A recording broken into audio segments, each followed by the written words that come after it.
All right, it's 6:15, so we're going to call this meeting of the Finance Committee to order. The purpose of this meeting is to discuss 4 pieces of legislation that were placed into the Finance Committee. And we have asked Council President Astorino, who introduced these ordinances, to come to the meeting and explain these, so we can also ask him some questions. President Astorino, if you want to take the lead and talk about, I guess, the first one, amending section 121.01A and B of the Brook codified ordinances relating to the president of council and members of council. Okay, thank you, Councilwoman McCormick. First off, before I get into that, I would like to thank this committee for being willing to meet so quick to start the process on addressing the ordinance. It's very encouraging to see that the members of this committee are going to be looking at this right away. The one on the council members, as you can see through the language there, that I'm basically looking that this would not take effect until January 1st of 2018 for the next term. And all I'm looking to do is currently the council president's position pays $16,693 per year. The council seats pays $15,325 per year. The proposed changes that I'm suggesting and put in the legislation is to reduce the council president's pay effective January 1st, 2018 down to $14,400 per year, and to reduce the council pay down to $13,200 per year. What I was looking for is to make somewhat of a reduction. There was no, on this legislation, there was really no scientific method that was approached. I looked at it and said, we need to make somewhat of a reduction because there's been reductions to services to the residents of this community. There's been reductions in staffing to the employees of this thing. And so what I was looking to do is saying council needs to recognize that. And if you remember last year, they were looking at doing some legislation to make the reductions, and it never got done in a timely manner. So I wanted to make sure we took care of that right away. And so I just basically came up with and said, I think the council president's job, $1,200 a month times the 12 months comes to the $14,400, and then $1,100 a month for councilmen comes to $13,200. And that's basically the change that I would ask. I'm asking council to take a look at. My intention or my hope for the committee is you guys would take some look at it. I do believe that the council clerk and the assistant have put some requests out to some of the surrounding communities to gather some information. I'm hoping that the committee gathers that information so that when they look at it, they can take a look and make an informed decision. I'd answer any questions that the committee might have. Thank you. Council members, do you have any questions for Jim on this piece? I guess my question is, I think you partially answered it. How did you arrive at that figure? I think it comes to about 13%. Yeah, when I look at it, you know, and in my experience with some things, when you start taking a look at percentages, a smaller percentage with the lower wages like this really isn't much of a sacrifice. It doesn't have somewhat as much of a savings. So I was looking to say, you know, this is basically reducing the pay by a little over $200 a month. I think that's a significant savings for this position. I think it still keeps it where it merits the pay. So I really didn't come up, because if you looked at it at 5%, you're talking about less than that. You know, it's just not much savings. I agree with that. I guess, generally speaking, just to kind of get the ball rolling, on all these, just for an overview, there must be a reason that you feel the necessity to cut costs in the city. Is there is it because of the projection that what the appropriations may give this year? Do you feel that it's? Thank you, Councilman. What I'm looking at is you know, based on the experience we've had over the last couple of years, we've seen that the council took some actions to reduce payroll. The mayor's administration took some actions to reduce reduce some of the costs. And the theme that I would like is that I believe there should be more of a shared sacrifice. You know, the residents lost some services because, as the administration has stated, we have to look at it, providing services in a different way, and maybe not providing some of the services. And basically what I did then is take the approach that, well, in addition to that, we need to maybe take a look at how we compensate some of our employees for those things too. That we can't continue along the way that we were going. I agree it's good that if we can save the city some money, I agree with that too. Usually, from my experience, we wait until the mayor gives his projections and his review, and also the finance director, I think it's 90 days after the year starts, he gives us his review and his thoughts on where we're going to be for the year. Usually it becomes after that point where we discuss if we need to cut some things and so forth. So I just wondered if it's a better idea if we would wait a little bit, or we can gather some information and wait till we hear exactly where we stand, because we may need to cut even more than what we're going to project. Those are kind of my thoughts on that. And that would be the committee and council's prerogative to do that. Okay. You know, and nothing, you know, introducing this legislation doesn't mean that I'm stopping the administration from submitting their own recommendations to it. I just think that the experience I've seen over the last several years is that sometimes business is weighted to the very end, and so I would rather let's start looking at it now, take our time with it. There's no rush for this. I did, you know, with the other legislation that dealt with some of it, I was looking at you know, an April 1st start, so it was going to give us time during the budget process to balance all these things in and take a complete look at it, rather than isolating it one at a time and possibly waiting maybe too late to do things. I have some other comments. Tom, Yeah. okay.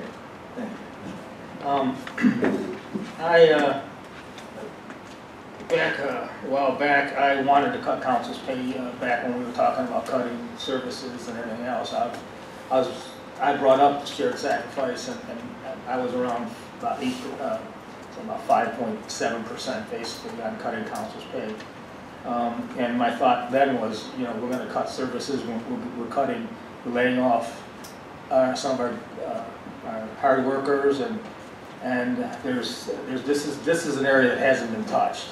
And we need to show shared sacrifice and hit everything and look at everything. This is an area that hasn't been touched yet, and this is what we need to do. And I understand that one of the reasons you're doing this is at this time is to, you know, so we can have a start date for it to take effect. I know obviously the elected positions don't happen until the next term. So as far as this piece of legislation goes, I'm fine with it. It's more than I initially wanted or suggested, not wanted, but suggested, and it's. But the reason I was like 5.8%. The reason I had that is because it just moved council's pay back to before the last increase. So this is and then other members had some much higher cuts for council, and I think this is a good compromise in the middle, and I would have no problem with this piece right here. So. I think I was one that co-introduced the higher cuts on council. I think it was 1/3. I think it was basically we thought that some of the projections that the city was going to be having some more difficulties. And this year, I'm not sure, but I think the finance director said that we've done better last year than projected. But the only thing with cutting council's salary, which I have no problem with, is I just think it's a little bit unfair to, if we were going to cut the salaries of a lot of the employees and so forth, and have it start April 1st when ours wouldn't start until for 2 years, because we don't know if we're going to be on council or who's going to be on council. That's the thing that it seems like it kind of gives us a pass, and that's the only thing, because I think when we talk about shared sacrifice, we're not really sacrificing for a while, you know, and that's kind of the thing that I saw. Chairwoman, on point? Yes. What I would like to add, part of what I was thinking about that too is, as you know, Councilman, you know, you're very experienced, been around, run through a lot of campaigns. At some point, there's going to be other people that will be considering running for the January 1st, 2018. And I think the sooner we set the salaries for it, they'll have a better idea what they're actually running for. So to wait until just before the filing deadline or something like that seems to be, campaigns usually start a little bit before that. So it's kind of like, I think the sooner the better we do these things, because it can be balanced with the budget, it can be balanced with everything else. It's just, I don't see any reason to wait. There shouldn't be any mystery to our business in the city. I agree, and I'm not saying to wait. What I'm saying is that our salaries can't kick in for 2 years. And I know if we're doing this, and I know that if you're proposing this, you must really feel that it's necessary to do these things. So, and of course we don't know, we haven't heard from the finance director yet about the projections, but not speaking for other members of council, but if the other members of council would all agree to give back that certain portion April 1st like everybody else, I feel a little bit better about cutting other people's salaries. That's my feeling. So I'm not saying we should wait, but that's only me speaking, and that's just. Allowable? You can donate it back, I believe. I have to talk to our law director about that, but I believe that you can donate it back if everybody would agree to do that. That way we're cutting our salaries just like everybody else's. We're not waiting for 2 years. That's a thought, it's something we can talk about. And we have to see how that would be possible. But that way, if I'm going to cut other people's salaries, we're talking about shared sacrifice. That is really shared sacrifice then. I was actually going to bring that up when you said that, but I think we should have what we can give to charity also, not just back to the city. And it's pretty different. We're in. If I would have had my way, our pay would be less right now. So this is the way it turned out, and this is the way it has to be done. But yes, it'd be nice to have it agreement where we could donate it back. And I think probably, in my thought, Audrey's would be a place to donate it to. So that's a good point. I think we're doing this because it's the city's finances. I think that's why we're doing this in the first place. So I'm all for giving to charity, but we're doing this for the benefit of our city, and in this case, I think that's the whole point of it, But well, I think the point is shared sacrifice, and we'd be if we donated to Audrey's, it'd be sacrificing and giving up the same amount. I think the little bit of change on the council is not going to get any roads done and do what we really need, but we're going to be able to. But at a whole, if you go. You take everything that happened as a whole, it helps us. So just our little bit is not going to be, and like I said, it'd be a gesture to say, hey, we're going to take that cut too. So whether we donate it, give it back to the city, or whether we donate to, obviously not family or friends, but donate to the commons, I think would be just about the same thing. The other thought I had is how you said you really didn't have a specific way that you were evaluating some of these jobs. There's a lot of differences, and some of them are 11%, some of them are much more, some are much less. I'm wondering how you arrived at each individual job classification, and did you call other cities and do an apples-to-apples thing? Is that how you did it? We actually haven't gotten to that particular ordinance yet. Oh. We'll go with the other ones first. Okay. We'll see that one last. All right, that's fine. Does anybody have any more questions on this particular one? I'm fine with it. I agree it's a good idea to think about the giving back this year. Yes. Next one, an ordinance amending chapter 131.01 of the Brook Codified Ordinances entitled Salary. This one speaks to the mayor's salary. Jim, would you like to explain the changes that you made? Thank you, Chairman. The change I'm looking to make, that I'm suggesting to make for council to consider, is currently the mayor's salary is $110,905 per year. All I was looking at is at the beginning of next term, we would just make a correction to that and reduce it down to $100,000 per year. a nice round figure. I think it's probably in the area of many of the mayors that I've seen.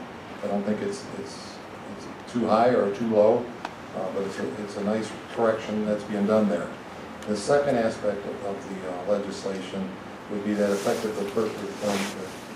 January 1 of 2018, the current legislation says the full-time mayor shall be provided any and all benefits as provided to all full-time employees generally.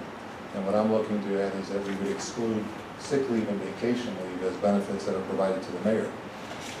The reason I was looking to do that is because by state law, as you know, elected officials' compensation can't be changed during the term of their office. So in a situation like this with the mayor's position, he's paid $110,905. That's the salary for him, and there's no need for him to have that position to have sick leave or vacation leave, because if he's off sick, it's not like his pay would be reduced for that. So it's basically just an extra benefit that's provided that actually council has to provide that to him, because my understanding of it is under the definition of an employee in the state of Ohio,